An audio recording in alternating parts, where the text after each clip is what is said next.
So to be able to play Rust on your PC with a controller, as I'm doing right now, as you can see, the first thing we need to do is to grab the controller and then connect it to our PC. So you can see here, my specific controller is connected via this wire here to my PC or your laptop here, and you can see it's connected. But some of you will be able to connect it via Bluetooth as well. And if you have a Bluetooth controller, just switch it to the back and see if you have any switcher here, and you can flick it to Bluetooth.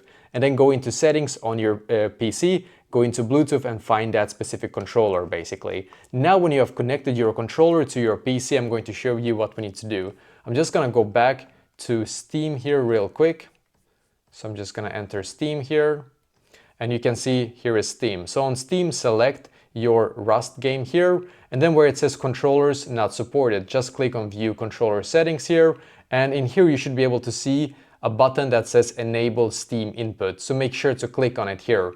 And you can also click right here after that, and you can click on Community Layouts, and then just choose the one that fits your controller the best here. You can see there's a lot. I just took a random one and it works awesome, to be honest. So yeah, just check, there's a lot of community layouts here. People that basically have designed so that the controller can actually work in Rust, if that makes sense. But basically this is exactly how to play Rust on your PC here with a controller.